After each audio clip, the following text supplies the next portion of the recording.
নমস্কার বন্ধুরা, স্বাগত আমাদের চ্যানেলে। আজকে আমি আপনাদের জামুরিয়ার জাগ্রত সিঙ্গারন কালীর অলৌকিক কাহিনী সেই বিষয়ে কিছু তথ্যাবলী প্রদান করব। সম্পূর্ণ তথ্যটি সংগ্রহ করা আপনাদের কাছে অনুরোধ, ভিডিওটি আপনারা সম্পূর্ণ দেখুন। এক সময় ডাকাত ভবানী পাঠক এই জঙ্গলে ডেরা বেঁধেছিলেন। তখনই তিনি একদিন দেবী কালীর স্বপ্নাদেশ পেয়েছিলেন। এই জঙ্গলের ওই ঢিপিতেই অধিষ্ঠান করছেন তিনি, তার যেন পুজো করা হয়। সেই স্বপ্নাদেশের পর থেকেই সেখানে কালী পুজো শুরু। লোকশ্রুতি অনুসারে জামুরিয়ার তপসি জঙ্গলের এই পুজো ভবানী পাঠকের কালী নামেই পরিচিত। সিঙ্গারন নদীর ধারে বলে অনেকে আবার এটিকে সিঙ্গারন কালী পুজো বলে থাকে। প্রায় 250 বছরের পদার্পণ করেছে জামুরিয়ার সিঙ্গারন কালী পুজো। এই পুজোকে কেন্দ্র করে মেলা বসে।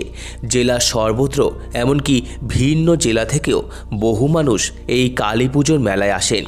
কার্যত মিলন মেলায় পরিণত হয় এই পুজো। স্থানীয়রা জানালেন, 1968 থেকে 69 সাল পর্যন্ত জঙ্গল ঘেরা ওই কালী স্থানে পুজো করতে যেতেন তাদের বাবা কাকারা। তখন ডাকাত দলকে তারা দেখেছেন। রাতে কালী পুজোর পর পাঠা বলি দিয়ে ভোগ খেয়ে ডাকাত দল ডাকাতি করতে যেত।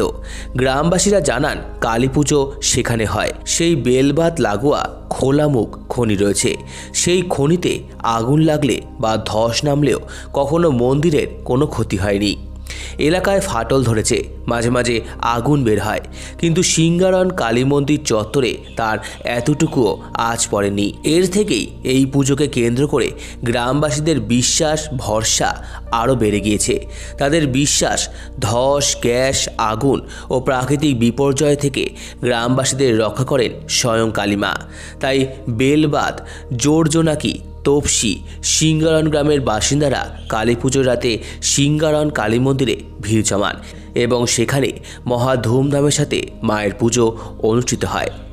বর্তমানে সিঙ্গারন কালী পুজোর দায়িত্বে রয়েছে তপসি গ্রামের বন্দ্যোপাধ্যায় পরিবার। পরিবারের সদস্য জানালেন, আগে ওই ঢিপিটি অপরাজিতা গাছে ঢাকা থাকত। বন্দ্যোপাধ্যায় পরিবার পুজোর দায়িত্ব নেওয়ার পর সেখানে মন্দির তৈরির পরিকল্পনা করেন, কিন্তু দেবী স্বপ্নাদেশ দেন কোনো ঘেরা জায়গায় তার পুজো করা চলবে না। এরপর থেকেই চারদিক খোলা আটচালা মন্দিরে পূজিত হয়ে আসছেন মা।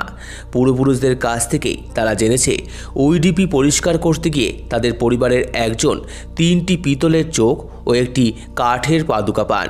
ওই ডিপির পাশে মাটির বেদিতে তা আজও রাখা আছে।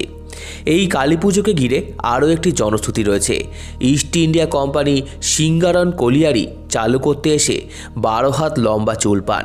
অলৌকিক এই ঘটনা দেখে সেখানে কয়লা খাদান না করে 500 মিটার দূরে কলিয়ারি চালু করেন কোম্পানির প্রতিনিধিরা। স্বাভাবিকভাবেই সিঙ্গারন কালী পুজোর শিকড় ইতিহাসের গভীরে। ফলে এই দেবীর উপর গ্রামবাসীদের অগাধ বিশ্বাস ও ভরসা। তো আমার এই ভিডিওটি ভালো লেগে থাকলে অবশ্যই লাইক করুন, আমাদের চ্যানেলকে সাবস্ক্রাইব করুন, শেয়ার করুন, কমেন্ট করুন এবং ধন্যবাদ।